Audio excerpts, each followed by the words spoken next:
Welcome back to Tiny Grimes Games, and I'm here with another chess video. And today I'm going to talk about my process for chess improvement. One of the really interesting things about my life is that I played chess about 20 years ago, and I was pretty dedicated to trying to improve, and I spent some time trying to improve, but I don't feel like I had a really good process as I went through that. I've taken off the last 20 years, I've come back to the game, and this time around, I'm a more process-oriented person. I've learned how to learn better. I went through a PhD program. I'm working on an MBA program. I've learned how to figure out how to best take in learning. And so as such, I've sort of been reflecting on what is the process that I've been using this time around as I'm improving at chess. Just to be clear, it's not entirely clear how much my process is helping because I don't have a lot of data points yet. I haven't been playing very long since my comeback. I will say I've felt like I've gotten a lot better just in the couple weeks since I've been, or maybe months since I've been back, and I think my rating increases have shown that. But when I left the game 20 years ago, I was around 1700, and I've really just sort of built myself back up to that spot. So it'll be interesting to see what do I do from here. It's also interesting because I'm not really using ratings as my barometer for success and improvement. I've decided that that is a bit of a psychological trap that I'll talk about in another video. And in fact, I think that's one of the reasons why I left the game 20 years ago. I had a tournament where I scored a tournament rating of around 2450, and just kind of felt like that's the top of the mountain, right? Like for me to do even better than that would be astronomical. So I think in fact that's one of the reasons why I walked away. So instead of measuring it by ratings, I'm more measuring it by in game. Do I feel more comfortable in more positions? Do I feel like in game I'm more easily able to access tactics and find tactical spots? So that's another video. Let's talk about what my process is. The first step is I've sort of divided up my chess improvement time into 5 distinct categories, and that's really been helpful for me. And here's the categories. One is alert and lots of time. And this is the rarest, by the way. This is when my brain is firing. Maybe it hasn't been a long day, or it's a weekend and my family is leaving for the weekend or something, and I'm just wide awake, alert, and I have quite a bit of time. Another period, which is a little less common, is alert, but a limited amount of time. I might not know during this COVID quarantine period, I'll have meetings and I'll have downtime in between meetings, but I don't really know if during that downtime my children are going to need me to help them with their schooling. So I don't feel like this is a period where I have lots of time. It's an unknown but limited amount of time, but I am alert. So I have activities I do during those times. Unfortunately, one of the more common times, I think for all of us who have families and are adult improvers, is tired and a limited amount of time. For example, this might be a long day, it's before bed, and I want to put something in my brain for it to mull over as I sleep, but I know my brain is just fried, and so I specifically choose things that I think can still be beneficial in that spot.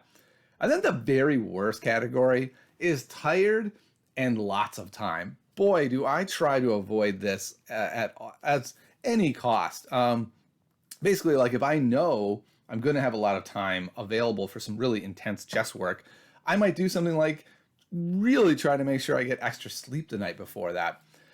Maybe if I have some alert but limited time earlier in the day, I might not take it. Maybe I'll just say like, no, I'm going to save my brain and my energy because I know I'm going to have this 2-hour block later, and I really want to be on for that. But it doesn't always happen, right? Life gets in the way, something happens, you have a bunch of downtime, but you're just beat. And so I have activities that I try to do during those. And then the last category is basically what I call distracted. I'm driving to work, I'm doing the dishes, I'm doing something that isn't taking all my mental capacity, but I can't do something like stare at a screen or stare at a chessboard. I'm actually busy doing something else. Like while I'm driving to work, I suppose I could set up some positions in my car on the dashboard and hope that everything goes well, but that's not the kind of driver I am. So these are the 5 sort of categories of time that I've broken my study into. So let's get into how I sort of handle each of these. Okay, so I'm going to start with my favorite time. I'm wide awake, I'm alert, and I have a lot of time. This is probably at least an hour, maybe even 2 hours. I know. All you working family people are out there like 2 hours of alert time. What what day is this? I want that day. But for me, what I start with for these days is longer games with analysis. And for me, this is 15-10. That's what I consider a longer game at this point. This is the what I treasure the most. I play these 15-10 games in a really intentional, thoughtful way. And then when I'm done, I do a lot of analysis on them. So the program I use is Chess, and you can, within Chess, open up studies. And so I've opened up studies on each of the long games I play. So I don't just play the game, but then I really go over them carefully. I talk about things like, what was a position I didn't really understand? What looked like some big moments? They might not even have been big moments. What one in the game that I think was a big moment? Why did I think it was a big moment? And then it either turns out to be a big moment or not. So, for example, if I'm going through this game that I downloaded from chess.com, I often will start with the engine off, so that I'm just kind of putting in my thoughts. So, like in this position, I said I wasn't sure if this was the right position, but I thought I was playing the main line opening. Here, I said I was hoping my opponent wouldn't take, so I get the free. I was hoping my opponent would take here, so that I would get the free development there. These are pretty minor things, but if we look later in the game, I have some pretty substantial things. So right here was kind of a big moment, and I, well, I didn't realize there were all these arrows here. I put all these arrows here, and all this thought, and this was a position that I really thought about for a while, and I put down what my plans were that I was thinking about, so that then when I turn on the engine to also look at the game, I can try to figure out, like, is there anything interesting here maybe that I'm missing? Here was another big moment where I said this was such a tough move when I went to d5, and I go through all the analysis that I'm thinking of, and then I'll add the computer analysis in there. And then one of my favorite things to do is turn on the engine and see where there's a big jump, right? And see where, like, oh, okay, that would have been a 3. I should have made this other move. What is the move? That tells me there's probably a tactical thing that I missed, and try to find it. So, in other words, really, really working on being intentional with these games. These aren't games that I'm just like winging out for fun, but these are the meaty moment games where I'm really getting into it, looking at my opening tactics, all of this stuff. Okay. Also, when I have a lot of time, this is when I do my intense strategy work, because I feel like strategy takes a long time. I like to carefully review games that have good annotation and variations. I've done a bunch of games in Fisher's 60 memorable games. John Nunn's Move by Move is a book I've also enjoyed. And then also strategy books, just like laying out strategy. When I was lower rated, this book was really important for me. Pachman's Modern Chess Strategy. I feel like I learned so much from this book that even when I came back to chess this time around, I've just kind of gone through it again, just not with a chessboard and thoroughly, but just to make sure I remember all the concepts. I'm currently starting Jeremy Silman's Reassess Your Chess. I worked through quite a bit of John Watson's Secrets of Modern Chess Strategy. I found this to be a really helpful book. And I'm not trying to endorse any one book, by the way. I'm going to make another video at some other time where I do that. There's a lot of videos already out there doing that. But in other words, find a book for your level that you can put some serious time in, that you're looking at it, you're thinking deeply, you're very actively working intensely. This is when you are alert and have a lot of time. Another thing I like to do with my strategy work is to watch videos, but not just like passively sit back and take in the video, but really paying attention move by move and pausing the video and trying to figure out what's the next move and why. Someone that I've really enjoyed is Andras Toth. He's very blunt and straightforward, and his approach for me has been quite enlightening. Someone who also I think is really good is Levi Roseman. I feel like he's targeted usually to a little bit lower level of an audience, which is great. Like having video makers out there for different levels is great. And whoever you find that really resonates with you, there's so many good content creators out there. Again, I'm not trying to say these are the best two people. I'm just saying this is what I do when I'm alert with a lot of time, is really dive deeply into a video. And then another one would be take a chess lesson. Taken 2 chess lessons so far with 2 different people. I've enjoyed them both. With one of them, I'm planning on taking another lesson soon. But again, I only want to do it in a time when I know I'm going to be alert and with the time to dedicate to it. Like, I just don't see the point in not being alert and like scheduling a lesson when I know I'm going to just be devastated. And then what's the point for either of us, really? So that's my favorite time period. And that's why I spend so much time on it. This is by far my favorite period. So now we're going to get into, I'm alert, right? I'm ready. I'm ready for some intense study, but it's going to be very limited time. This is when I really dive into tactics quite a bit. So every day I try to do all 25, I think it is, of my tactics that I get for free on chess.com.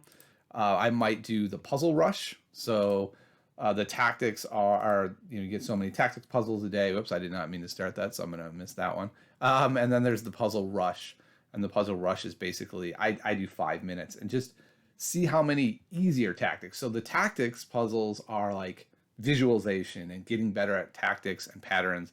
And the puzzle rush is trying to cement it more by doing easier tactics, but really cementing those patterns. And I got to admit, I was really skeptical of this. The first person I took a lesson with suggested it, and I was like, come on, that seems pretty weak. Like, these are lame tactics. They're not that hard.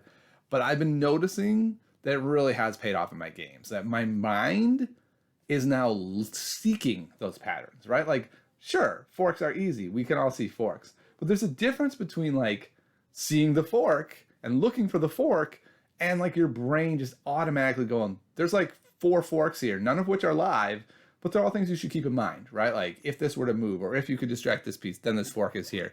And that I found to be quite helpful. I spend quite a bit of time when I'm alert, but a very limited time on a site called Chessable.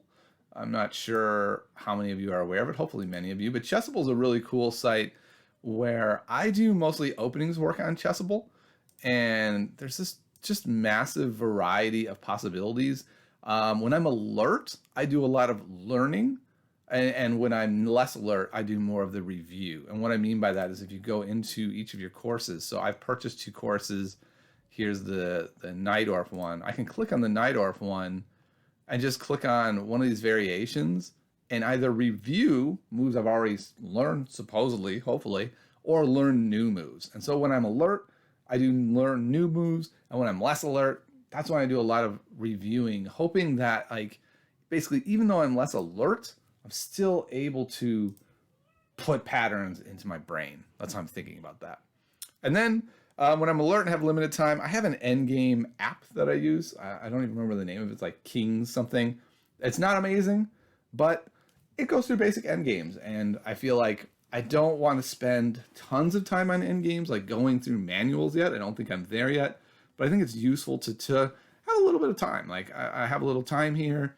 I've done all of my puzzles of the day. I could do more, right? You can never do too many tactics puzzles, but you know what? I'm going to squeeze in a little endgame work here. All right. Next is when I am tired and I have limited time.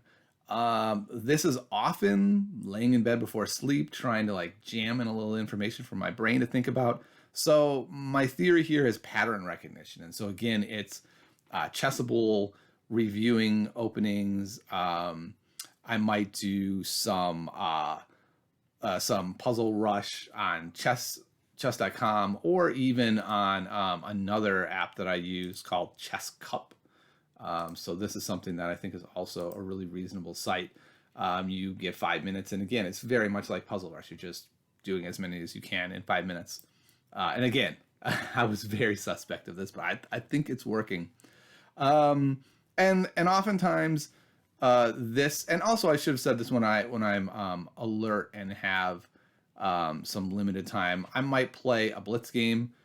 I've noticed that I do this a lot when I'm tired, that I lean more into Blitz games because I'm like, I can't really do what I want to be doing right now. My mind is too tired, but I want to like get some chess going and I want to learn some positions and see some stuff. And so I'll find myself playing Blitz games. And for this reason, my Blitz rating is incredibly low. It's quite funny. I think I just played 2 games yesterday while I was alert, which was great. And so my Blitz rating went up a bit to, let's see, I'm going to check it here. My Blitz rating is now 1302. My rapid rating, the rating for when I play when I'm alert, is 1710. So you can see there's a really big difference in the way that I'm doing things. That rapid rating is the one that I'm a little more concerned about, I care about more, because it's what I'm putting all that time into, right? Like I'm when I'm alert and ready, that's what I'm doing, and I'm really taking it seriously. And Blitz is often me just like getting into openings, getting into positions. I analyze every game that I play. When I'm tired, I'm sure the analysis is worse, but that's some of the stuff I'm doing. And then the worst one, tired and lots of time. That one is so challenging. There's a lot of nights where if that's the case, I'm like, I'm just going to watch a movie or something. Like this just doesn't even seem worth it. But I really do like to put time into the things I'm doing. So even if I'm tired and I have a lot of time, I never play 1510 rated. I think I should probably start playing some 1510 unrated, but I just don't think I'll be able to give it my all. So again, this is where I play Blitz, tanking my rating big time. I do a lot of pattern recognition stuff, just like with a limited time, the Chessable stuff, reviewing my openings, learning some Puzzle Rush. But because I have more time, I will do things like more passive watching of videos, right? Like I'll fire up a video that I feel like has a really focused part to it. Like maybe it's a video about this certain thing, so that even though I'm tired, I can be a little more passive and still gain information. And I just understand, like during this period of work, it's not going to be as intense. I'm not going to learn as much. I realize that, but I'm still just trying to do things I can do. Another thing I might do is go over some games that don't have a lot of variations. So like Chernoff's move by move, I found is something I like to do. As I'm like I might lay in bed or something with my iPad and just sort of a little more passively go over one of those games, looking at positions, thinking about them, but not of the same depth that I am when I'm doing my alert going over annotated games. They're very different approaches, and I just know that and accept it, right? Like I don't beat myself up and go, man, why aren't I going into more depth? I just categorize this period of time and go, this is a tired and lots of time, and I'm going to accept that. And I'm going to do the best I can with it and just understand that that's what life has given me today.